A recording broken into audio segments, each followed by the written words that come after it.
Hey guys, this is an Epson EcoTank ET-3600, and I just wanted to show you how to get inside of here to get to the printhead. So usually when you just have ink cartridges, you can just remove them and you see the printhead there that you can get access to and clean.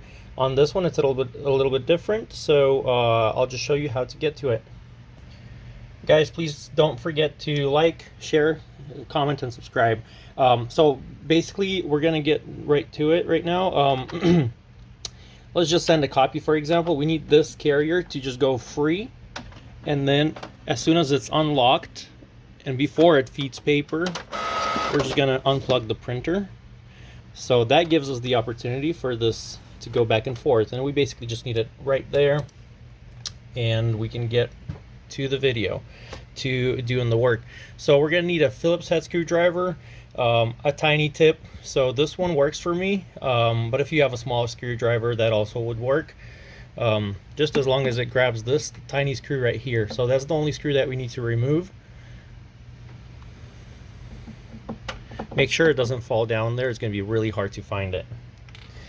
So that releases this cover right here. We're going to push it to the right, and that releases it.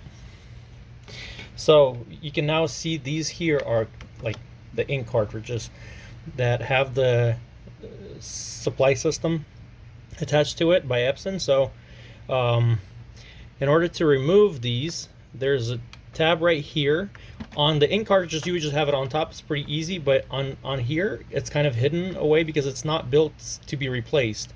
But you can use your finger, see how it works for me, and release it, or you can use just a tiny flathead screwdriver there. But before we do that, we need to remove this plastic cover right here, the plastic film. So to do that, we're just gonna push it to the right. Let's lift this side up and push it to the right, and that releases it. Then we can take these tubes out. There we go.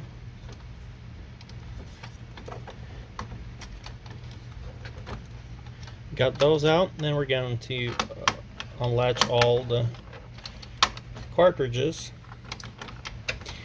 And here we go. That's where they're at. This is the ink cartridge. Seems like I'm having some problem with the colors going through. Especially magenta, looks like it's empty, so I'll check that out. Maybe priming it needs, but that's another issue.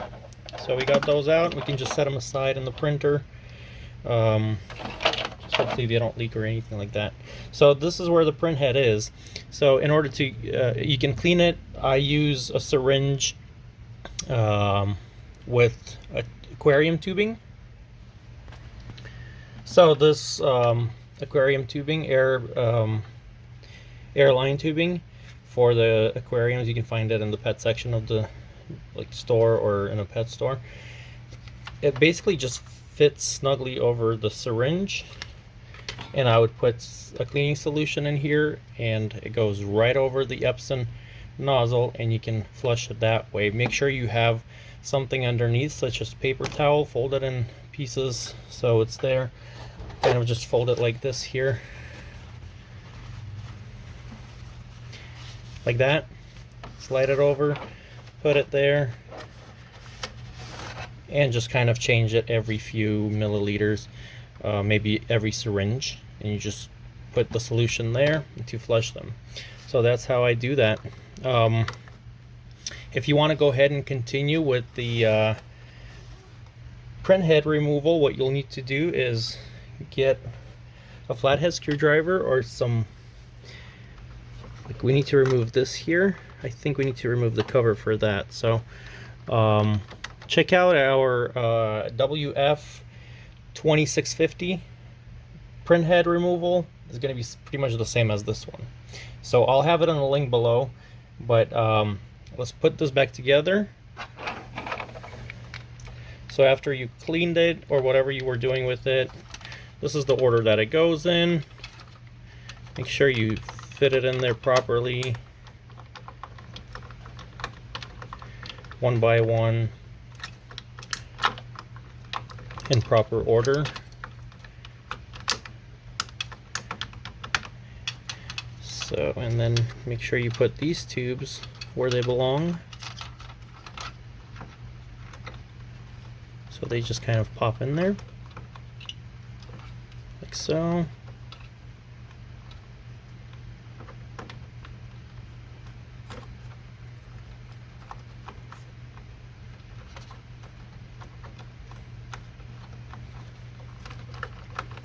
There we go. Then we're going to slide this piece over here. So you're going to fit it over, press on this where it goes, so 3 spots here and where my 2 other fingers are, and slide it to the right. Just be careful not to damage it. Kind of like that. So we have that in there. Then we're going to put, there's 2 tabs right here.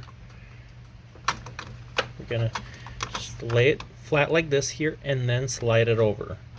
So you should have this area locked in right there, and these 2 tabs should go right in there. So then we just have to put this tiny screw back in.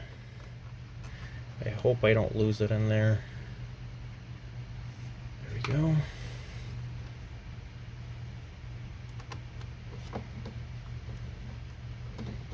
And just screw that in. And that's how you get access to the printhead on an EcoTank, ET-3600, and a similar printer. Thank you so much for watching. Please like, share, subscribe, check out our channel, and have a wonderful day. Thank you.